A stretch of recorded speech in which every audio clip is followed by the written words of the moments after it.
എല്ലാവർക്കും നമസ്കാരം. ഞാൻ അശ്വിൻ. ലോക്സഭ ഇലക്ഷൻ കഴിഞ്ഞ് കഴിഞ്ഞാൽ നമ്മുടെ രാജ്യം ഒരുപോലെ ഉറ്റുനോക്കുന്ന ഇന്ത്യയിലെ ഏറ്റവും പ്രധാനപ്പെട്ട ഇലക്ഷനാണ് ഡൽഹി ഇലക്ഷൻ എന്നുള്ളത്. കാരണം മറ്റൊന്നുമല്ല, ഡൽഹി നമ്മുടെ തലസ്ഥാനമാണ്, ക്യാപിറ്റൽ ആണല്ലേ. മാത്രമല്ല ഈ ഇലക്ഷനുകളിൽ കുറച്ചുകൂടെ സീരിയസോടെ ആൾക്കാർ കണ്ടിരുന്ന ഒരു സംഭവം ഉണ്ടായിരുന്നു.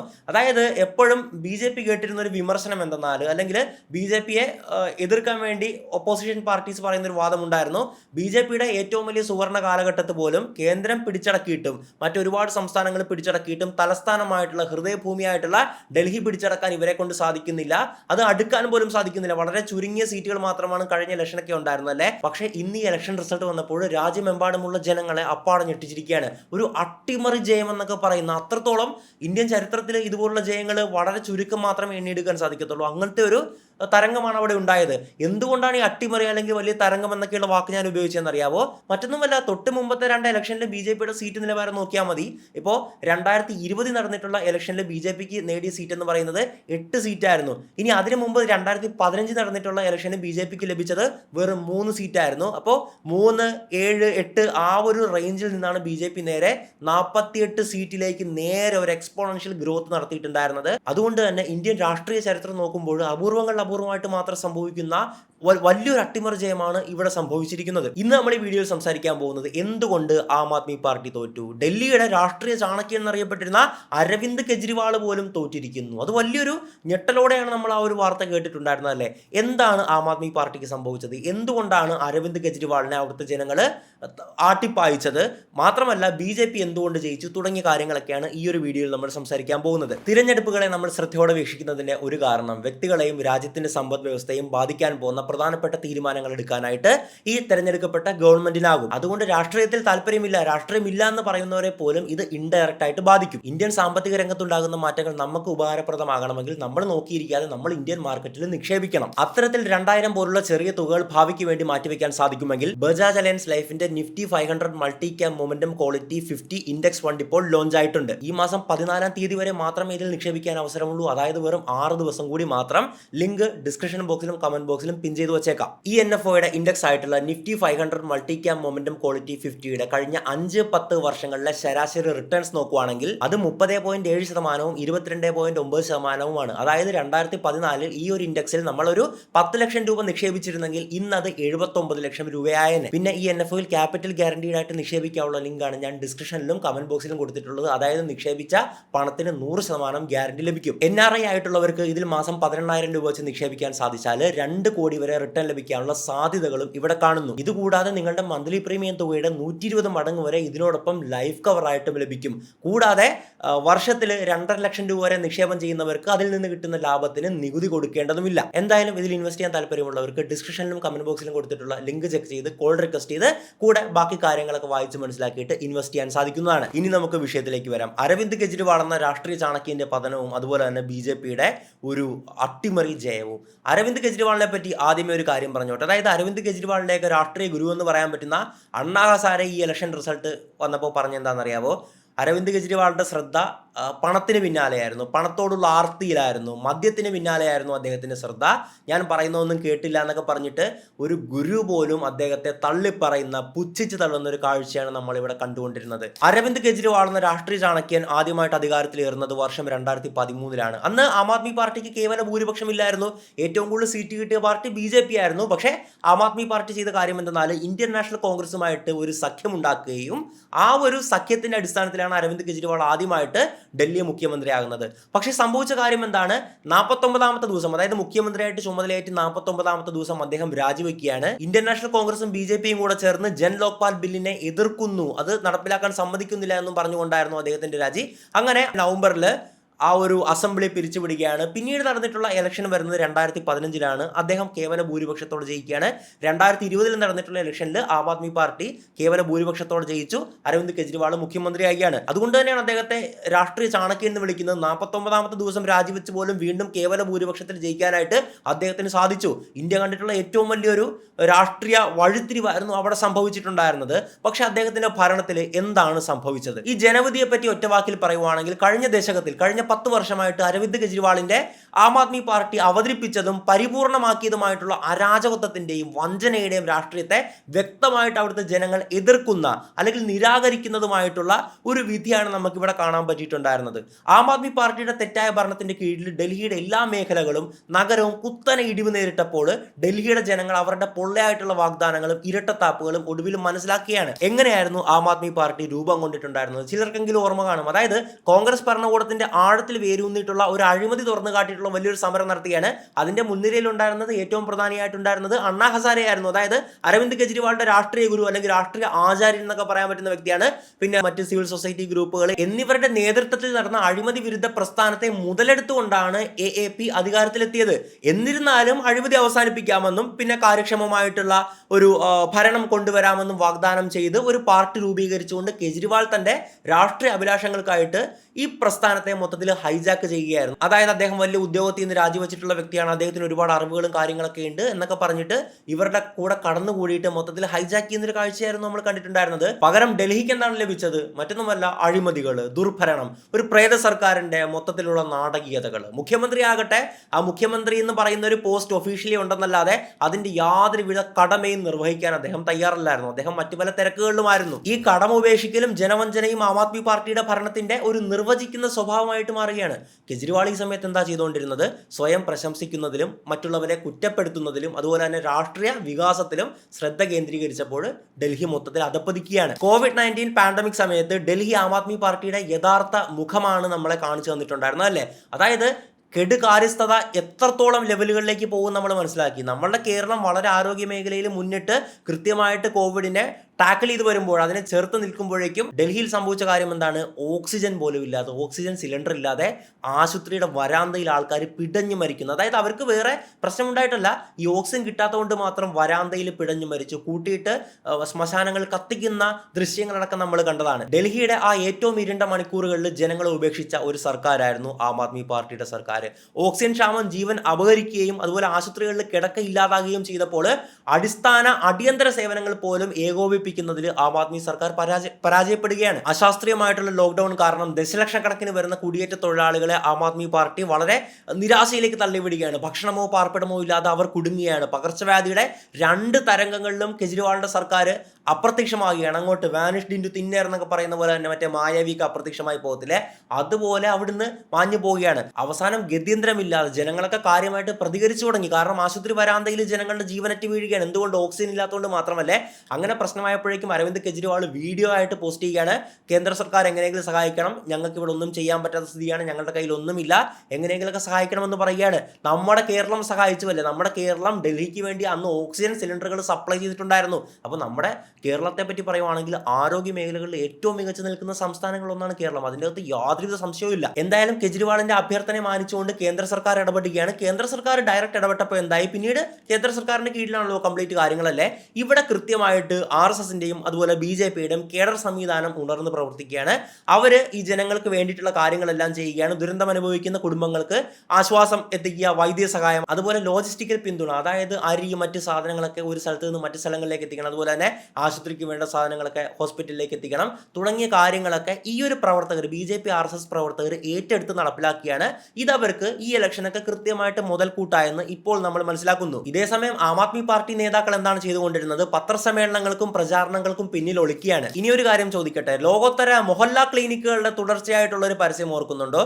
പണ്ട് ഡൽഹിയിലൊക്കെ പോകുന്നവർക്ക് ഈ ഒരു കാഴ്ച കാണാമായിരുന്നു. അല്ലാതെ ഡൽഹിയുടെ സർക്കാരിന്റെ ഒരുപാട് ബാനറുകളിലും പോസ്റ്ററുകളിലൊക്കെ കാണാമായിരുന്നു. അതായത് എല്ലാ ചെറിയ ചെറിയ പ്രദേശങ്ങളിലുമായിട്ട് വളരെ അഡ്വാൻസ്ഡ് ആയിട്ടുള്ള, അതായത് ലോകോത്തര നിലവാരമുള്ള ചെറിയ ക്ലിനിക്കുകൾ, മൊഹല്ല ക്ലിനിക്കുകൾ എന്നായിരുന്നു അതിൻ്റെ പേര്. ആം ആദ്മി പാർട്ടി മൊഹല്ല ക്ലിനിക്ക് അങ്ങനെ എന്തോ മറ്റോ ആയിരുന്നു അല്ലേ. ഇത് തുടങ്ങുമെന്നായിരുന്നു പറഞ്ഞുകൊണ്ടിരുന്നത്. പക്ഷേ എന്താണ് ഡൽഹിയുടെ ഒരു ആരോഗ്യ സേവനങ്ങളുടെ അവസ്ഥ അല്ലെങ്കിൽ ആരോഗ്യ മേഖലയുടെ അവസ്ഥ എന്ന് നോക്കുകയാണെങ്കിൽ പൂർണ്ണമായിട്ടുള്ള തകർച്ചയാണെന്നുള്ളതാണ് യാഥാർത്ഥ്യം. ഈ ക്ലിനിക്കുകൾ വെറും ഒരു ഫോട്ടോ ബൂത്തുകളായി മാറി. അതേസമയം തന്നെ പ്രധാന സർക്കാർ ആശുപത്രികൾ ഫണ്ടില്ലായ്മയും കെടുകാര്യസ്ഥതയും അനുഭവപ്പെട്ടു. രോഗികൾക്ക് ആവശ്യമായിട്ടുള്ള മരുന്ന് പോലും ലഭിക്കുന്നില്ല, ബുദ്ധിമുട്ടായി അതിന് വേണ്ടിയിട്ട്. അതുപോലെ തന്നെ ജീവനക്കാരുടെയും ആശുപത്രിയിലേക്കുള്ള അവശ്യ സാധനങ്ങളുണ്ടല്ലോ അതിൻ്റെയും അഭാവം മൂലം ജീവൻ രക്ഷിക്കുന്ന ശസ്ത്രക്രിയകൾ പോലും വൈകിയാണ്. അതായത് അടിയന്തരമായിട്ടുള്ള ഓപ്പറേഷൻ പോലും ഉണ്ടല്ലോ അതുപോലും വൈകുന്ന സാഹചര്യം. അതായത് ജീവനക്കാരില്ല, മറ്റ് ഓപ്പറേഷന് വേണ്ടിയിട്ടുള്ള ഒരുപാട് മെഡിക്കൽ എക്യുപ്മെൻറ്റ്സ് ഒക്കെ ഉണ്ടല്ലോ അതിൻ്റെയൊക്കെ ലഭ്യത കുറവ് മൂലം ഇതുപോലും അങ്ങോട്ട് വൈകുന്ന സാഹചര്യം ഉണ്ടായെന്ന് പറയുമ്പോഴേക്കും അവിടുത്തെ ആരോഗ്യ മേഖലയുടെ തകർച്ച എത്രത്തോളമാണെന്ന് വിളിച്ചോതുന്നു. ഇന്ത്യയിലെ ഏറ്റവും വലിയ മെട്രോപൊളിറ്റൻ പവർ ഹൗസ് ആയിട്ടും ആം ആദ്മി പാർട്ടിയുടെ ഭരണത്തിന്റെ കീഴിൽ നഗരത്തിന്റെ അടിസ്ഥാന സൗകര്യങ്ങളുടെ ഒരു വലിയ തകർച്ചയ്ക്കായിരുന്നു ഡൽഹി സാക്ഷ്യം വഹിച്ചിട്ടുണ്ടായിരുന്നത്. മഴക്കാലത്ത് നഗരത്തിന്റെ പ്രധാനപ്പെട്ട ഭാഗങ്ങളിലൊക്കെ വലിയ വെള്ളക്കെട്ട് രൂപപ്പെടുകയാണ്. അതിന്റെ കാരണം എന്താണ്? കൃത്യമായിട്ടുള്ള ഒരു നഗര ശുചീകരണമൊന്നും അവിടെ നടക്കുന്നുണ്ടായിരുന്നില്ല. കാണകള് ഓടകളൊക്കെ കൃത്യമായിട്ട് വൃത്തിയാക്കിയാൽ മാത്രമേ ഈ വെള്ളക്കെട്ടൊക്കെ അല്ലെങ്കിൽ ആ മഴവെള്ളം ഒലിച്ചു പോകത്തുള്ളൂ. പക്ഷേ നിലവിൽ നടന്നുകൊണ്ടിരുന്ന ക്ലീനിങ് പോലും നിലച്ചു, കെടുകാര്യസ്ഥത മാത്രമല്ല സർക്കാരിന്റെ ഭാഗത്ത് നിന്ന് പുതിയ പദ്ധതികൾ ഇതിനു വേണ്ടിയിട്ട് ഒന്നും തന്നെ ആവിഷ്കരിക്കുന്നുണ്ടായിരുന്നില്ല. ഇനി വേനൽക്കാലത്താണെങ്കിൽ ഡൽഹിയിൽ രേഖപ്പെടുത്തുന്നത് റെക്കോർഡ് ടെമ്പറേച്ചർ ആണ്. ആ ഒരു ചൂട് പൗരന്മാരെ മൊത്തത്തിൽ വരണ്ടുണക്കിയാണ്, അവർ പൊള്ളി നാമാവശേഷമാകുകയാണ് അല്ലേ. അതായത് മഴക്കാലം വന്നു കഴിഞ്ഞാൽ വേനൽക്കാലം വന്നു കഴിഞ്ഞാലും അവർ വലിയ ദുരന്തം നേരിടേണ്ടി വരികയാണ്. വേനൽക്കാലത്ത് ചൂട് വരുന്നത് സർക്കാരിന്റെ കയ്യിലുള്ള കാര്യമല്ല, എന്നാലും പൊല്യൂഷന്റെ കാര്യത്തിൽ അവിടെ വലിയൊരു പ്രശ്നം ഇപ്പം ഉണ്ടായിരുന്നു അല്ലേ. ഡൽഹിയിലാണ് ഇന്ത്യയിലെ ഏറ്റവും എയർ ക്വാളിറ്റി ഇൻഡെക്സ് അത്രത്തോളം മോശമായിട്ടുള്ളത്. ഡൽഹിയിൽ പോയി കഴിഞ്ഞ് കഴിഞ്ഞാൽ നമ്മൾ ഒരുപാട് സിഗരറ്റ് വലിക്കുന്നതിന് തുല്യമാണെന്നൊക്കെയുള്ള ആർട്ടിക്കിളുകളൊക്കെ നമ്മൾ വായിച്ചിട്ടുണ്ടായിരുന്നു. എന്തായാലും മൊത്തത്തിൽ ഏത് കാലാവസ്ഥയാണെങ്കിലും അവിടുത്തെ ജനങ്ങൾ ദുരന്തം അനുഭവിക്കേണ്ടി വന്നപ്പോഴേക്കും നഗരം നിയമരാഹിത്യത്തിന്റെയും അതായത് നിയമമില്ലാത്ത ഒരു രീതിയും അതുപോലെ തന്നെ ജീർണതയുടെയും അവസ്ഥയിലേക്കൊക്കെ മൊത്തത്തിൽ വഴുതി വീഴുകയായിരുന്നു. ഇനി ശൈത്യകാലത്താണെങ്കിലും പുകമഞ്ഞിൽ ശ്വാസം മുട്ടുകയാണ്. ഡൽഹിയുടെ ഏറ്റവും പ്രശ്നം ഞാൻ തൊട്ട് മുമ്പ് പറഞ്ഞ പോലെ തന്നെ ഈ പുകയാണല്ലേ, അത്രത്തോളം മലിനമാണ് അവിടുത്തെ അന്തരീക്ഷം. അപ്പോൾ ശൈത്യകാലം വന്നപ്പോൾ ഈ മഞ്ഞും പുകയും കൂടെ മൂടിയിട്ട് ആൾക്കാർക്ക് വണ്ടി ഓടിക്കാൻ മേലെ, പുറത്തിറങ്ങി ശ്വസിക്കാൻ മേലെ, അത്രത്തോളം മോശമായിട്ടുള്ള ഒരു വായുവായി ഡൽഹിയിൽ. ശ്വസിച്ചാൽ പോലും അത്രത്തോളം അസുഖം ഉണ്ടാകുമെന്ന് പോലും റിപ്പോർട്ട് ചെയ്യപ്പെട്ടിട്ടുള്ള ഒരവസ്ഥയായിരുന്നു ഉണ്ടായിരുന്നത്. സർക്കാരിന്റെ അനാസ്ഥ കാരണം പല ജലശുദ്ധീകരണ പ്ലാന്റുകളും തകരാറിലാകുകയാണ്. യമുന നദിയുടെ കാര്യം നോക്കുവാണെങ്കിൽ അത് അത്രത്തോളം വിഷലിപ്തമാകുകയാണ്. അത് വളരെയേറെ പൊല്യൂട്ട് ചെയ്യപ്പെടുകയാണ് ഈ യമുന എന്നുള്ളത്, നദി എന്നുള്ളത് അല്ലേ. ഇതേ സമയത്തൊക്കെ കെജ്രിവാൾ സംഘവും എന്താണ് ചെയ്തുകൊണ്ടിരുന്നത്? അവരുടെ പാർട്ടി പഞ്ചാബിലേക്കും ഗുജറാത്തിലേക്കും വ്യാപിപ്പിക്കുന്ന തിരക്കിലായിരുന്നു. ആം ആദ്മി പാർട്ടി ജനങ്ങൾക്ക് മുമ്പിൽ അവതരിപ്പിച്ച ഏറ്റവും വലിയ ഒരു കള്ളനാടകമായിരുന്നു വിദ്യാഭ്യാസ വിപ്ലവം. ഇത് പാർട്ടി ശ്രദ്ധാപൂർവ്വം പ്ലാൻ ചെയ്തിട്ടുള്ള ഒരു PR സ്റ്റണ്ട് മാത്രമായിരുന്നു. കെജ്രിവാളും മന്ത്രിമാരും ക്യാമറകളുമായിട്ട് സ്കൂളുകളിൽ കയറി പര്യടനം നടത്തുകയാണ്. അപ്പോഴെന്താ കാണാൻ പറ്റിയിട്ടുണ്ടായിരുന്നത്? വൃത്തിയുള്ള ടോയ്ലറ്റുകൾ, ലൈബ്രറികൾ, ലബോറട്ടറികൾ തുടങ്ങിയ അടിസ്ഥാന സൗകര്യങ്ങൾ ഒന്നും തന്നെ കാണാനില്ലായിരുന്നു. വിദ്യാഭ്യാസം യഥാർത്ഥത്തിൽ പരിഷ്കരിക്കുന്നതിന് പകരം AAP അതിന്റെ നിലവിലില്ലാത്ത വിജയം പരസ്യപ്പെടുത്തുന്നതിനായിട്ട് കോടികൾ ചെലവഴിക്കുകയാണ്. ഞങ്ങൾ വിദ്യാഭ്യാസത്തിൽ സ്കൂളിന്റെ കാര്യത്തിലൊക്കെ അത്രത്തോളം മുന്നിലാണെന്ന്. സർക്കാർ സ്കൂളുകളുടെ നിലവാരം എങ്ങനെ നിലനിർത്തണം എന്ന് മനസ്സിലാക്കണമെങ്കിൽ അത് നമ്മുടെ കേരളത്തെ കണ്ടുപഠിക്കണം. കേരളത്തിന്റെ സർക്കാർ സ്കൂളുകളിൽ ഭൂരിഭാഗം സ്കൂളുകളും ഇന്ന് സ്മാർട്ട് ക്ലാസ്സുകൾ, അതായത് ഡിജിറ്റലി അഡ്വാൻസ്ഡ് ആയിട്ടുള്ള സ്കൂളുകളാണ്. ചില സ്കൂളുകളൊക്കെ കണ്ടു കഴിഞ്ഞ് കഴിഞ്ഞാൽ നമ്മുടെ പല ഇന്റർനാഷണൽ സ്റ്റാൻഡേർഡിലുള്ള സ്കൂളുകൾ പോലെയാണ് ഇരിക്കുന്നത്. വിദ്യാഭ്യാസ രംഗത്ത്, ആരോഗ്യ രംഗത്ത് കേരളം അത്രത്തോളം മികച്ചു തന്നെയാണ് നിൽക്കുന്നത്. അതുപോലെ ദളിതരോടും പാർശ്വവൽക്കരിക്കപ്പെട്ട സമൂഹത്തോടും AAP കാണിച്ചതുപോലെ ഒരു സർക്കാരും ഇത്രയധികം നിസ്സംഗത കാണിച്ചിട്ടില്ല, വിവേചനം കാണിച്ചിട്ടില്ല. ഡൽഹിയിലെ ഗ്രാമപ്രദേശങ്ങളെയും കാർഷിക മേഖലയും AAP നിരന്തരം അവഗണിക്കുകയാണ്. അവരെ തലസ്ഥാനത്തിന്റെ തന്നെ ഭാഗമല്ല എന്ന മട്ടിലായിരുന്നു ആം ആദ്മി പാർട്ടി നോക്കി കണ്ടിട്ടുണ്ടായിരുന്നത്, പരിഗണിച്ചിട്ടുണ്ടായിരുന്നത്. അതിശയകരമെന്ന് പറയട്ടെ, ഈ പാവപ്പെട്ടവനെയും ദരിദ്രരെയും അതുപോലെ തന്നെ പാർശ്വവൽക്കരിക്കപ്പെട്ട ജനങ്ങളെയും സൗജന്യങ്ങൾ കൊണ്ട് ആകർഷിച്ച് അങ്ങനെ ഒരു വോട്ട് ബാങ്കായിട്ട് മാത്രം നോക്കിക്കാണുന്ന ഒരു രീതിയായിരുന്നു ആം ആദ്മി പാർട്ടിക്ക് ഉണ്ടായിരുന്നത്. എന്നിട്ട് ഇപ്പോൾ എന്ത് സംഭവിച്ചു? യഥാർത്ഥ അന്തസ്സോ ശാക്തീകരണമോ ഇല്ലാത്ത ആം ആദ്മി പാർട്ടിയുടെ വരേണ്യ രാഷ്ട്രീയത്തിന് ഈ വിഭാഗങ്ങൾ ശക്തമായിട്ടുള്ള തിരിച്ചടിയാണ് ഈ ഇലക്ഷനിൽ നൽകിയിട്ടുള്ളത്. കെജ്രിവാളിന്റെ രാഷ്ട്രീയ ജീവിതത്തിൽ അദ്ദേഹം കൈവരിച്ച ഏറ്റവും വലിയ നേട്ടം എന്താണെന്നറിയാവോ?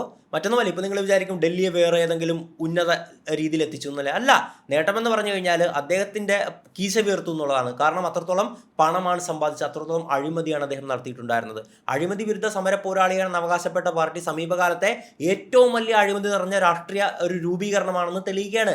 പകർച്ചവ്യാധിയുടെ സമയത്ത്, അതായത് ആളുകൾ ജീവന് വേണ്ടി പെടയുമ്പോൾ, അതിജീവിക്കാൻ പോരാടുമ്പോൾ കെജ്രിവാളും AAPയും പാർട്ടി മൊത്തത്തിൽ മദ്യ കമ്പനി ആസൂത്രണം ചെയ്യുകയായിരുന്നു. തകർന്നുകൊണ്ടിരിക്കുന്ന അടിസ്ഥാന സൗകര്യങ്ങളുമായിട്ട് ജനങ്ങൾ പോരാടുമ്പോൾ കെജ്രിവാൾ തന്റെ ശീഷ്മകൾ നവീകരിക്കുന്ന തിരക്കിലായിരുന്നു. ശീഷ്മകൾ എന്നുള്ളത് അവിടുത്തെ മുഖ്യമന്ത്രിയുടെ ഔദ്യോഗിക വസതിയാണ്. അത് നവീകരണമാണ്, പുതിയതായിട്ട് പണിയുന്നതൊന്നുമല്ല. അങ്ങനെ നവീകരിക്കാനുള്ള ഒരു ഇനിഷ്യൽ ബജറ്റ് ഉണ്ടാകുമല്ലോ, ഇത്ര രൂപയാകുമെന്ന് പറഞ്ഞ് ആദ്യം പ്രസിദ്ധീകരിക്കുമല്ലോ. അത് 7,91,00,000 പക്ഷേ അതിന്റെ നവീകരണം പൂർത്തിയായിട്ട് വന്നപ്പോൾ എത്ര രൂപ അവിടുത്തെ PWD ഡിപ്പാർട്ട്മെന്റിന് ഔദ്യോഗികമായിട്ട് ചെലവായെന്നറിയാവോ? 33,66,00,000 രൂപയാണ് അവിടെ ആ ഒരു നവീകരണത്തിന് വേണ്ടി മാത്രം, അത് ഒന്ന് പുതുക്കി പണിയാനൊക്കെ വേണ്ടി മാത്രം ചെലവായിട്ടുണ്ടായിരുന്നത്. അതിൽ കർട്ടൻ ഇടാൻ വേണ്ടി മാത്രം ചെലവായത് 91 ലക്ഷം. വിശ്വസിക്കാൻ പറ്റുന്നുണ്ടോ? അത്രയും വലിയ അഴിമതിയായിരുന്നു കെജ്രിവാൾ അവിടെ നടത്തിയിട്ടുണ്ടായിരുന്നത്. BJP തങ്ങളുടെ ഇലക്ഷൻ പ്രചാരണ വേളയിൽ ഈ ശീഷ് മഹലിന്റെ ഒരു മോഡലൊക്കെ കൊണ്ടുപോലുമായിരുന്നു പ്രചാരണം നടത്തിയിട്ടുണ്ടായിരുന്നത്. അത് ജനങ്ങളുടെയൊക്കെ മനസ്സിൽ ആഴത്തിൽ പതിയുകയാണ്.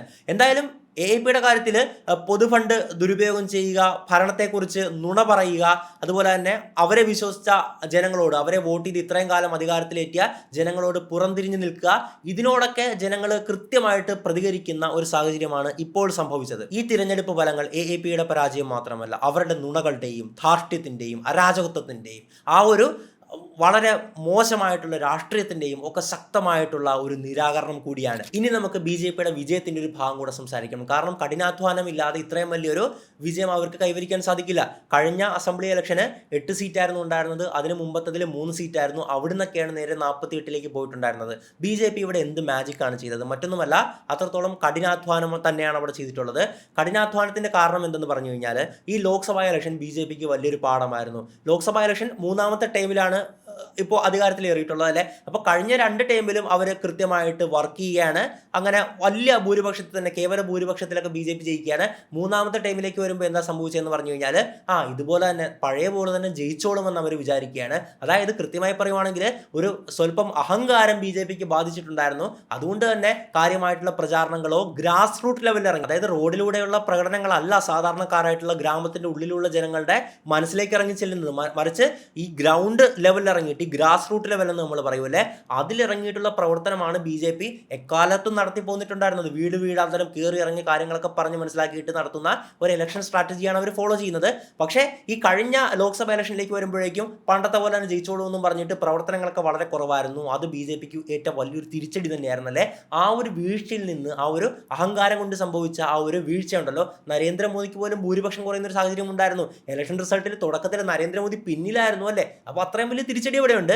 ഈ വീഴ്ചയിൽ നിന്ന് BJP പഠിക്കുകയാണ്. അതുകൊണ്ട് തന്നെ ഈ ഇലക്ഷന്, ഡൽഹി ഇലക്ഷന് BJP ചെയ്ത കാര്യം എന്തെന്നാൽ ഗ്രാസ് റൂട്ട് ലെവൽ, അതായത് ഓരോ പുൽനാമ്പിന്റെ ലെവൽ ഉണ്ടല്ലോ, അതിലേക്ക് ഇറങ്ങി ചെന്നായിരുന്നു BJP RSS പ്രവർത്തനം നടത്തിയിട്ടുണ്ടായിരുന്നത്. ഇതുമായി ബന്ധപ്പെട്ട് മലയാള മാധ്യമങ്ങളൊക്കെ നിങ്ങൾ കാണുന്നുണ്ടെങ്കിൽ എപ്പോഴും കൂടെ പറയുന്നൊരു കാര്യം കേൾക്കാം. BJP RSSും കൂടെ ചേർന്ന് 50,000-ഓളം വരുന്ന ഡ്രോയിങ് റൂം മീറ്റിംഗ് നടത്തിയെന്നല്ലേ. അതായത് എന്തെന്ന് പറഞ്ഞു കഴിഞ്ഞാൽ 50,000-ഓളം വരുന്ന കുടുംബങ്ങളിൽ ചെന്ന് നേരിട്ട്, ഇപ്പോൾ നമ്മുടെ നാട്ടിലും ഇലക്ഷൻ നടക്കുമ്പോഴേക്കും അതിന് നോട്ടീസും കാര്യങ്ങളൊക്കെ കൊണ്ടുതരും, വോട്ട് ചെയ്യണമെന്ന് പറഞ്ഞിട്ട് പോകും. പക്ഷേ ഈ RSSും BJPയും കൂടെ ചേർന്ന് അങ്ങനെ ആയിരുന്നില്ല നടത്തിയിട്ടുണ്ടായിരുന്നത്. വീട്ടിൽ ചെന്നു, അതായത് ആ ഒരു പ്രദേശത്തെ ഏറ്റവും ലോക്കലായിട്ടുള്ള ആ കുടുംബത്തെ ഏറ്റവും കാര്യമായിട്ട് അറിയാവുന്ന, വളരെ സ്നേഹത്തോടെ നിൽക്കുന്ന ആ ഒരു നേതാവും കമ്പനിക്കാരൊക്കെ കൂടെ വീടുകളിൽ ചെന്ന് ആ വീട്ടിൽ കയറി, വീട്ടിലിരുന്ന്, അതാണ് ഡ്രോയിങ് റൂം എന്ന് പറയുന്നത്, ഹാളില്ലേ, അതിലിരുന്ന് കാര്യങ്ങളൊക്കെ പറഞ്ഞു മനസ്സിലാക്കി അങ്ങനെയായിരുന്നു അവിടെ ക്യാൻവാസിങ് നടത്തിയിട്ടുണ്ടായിരുന്നത്.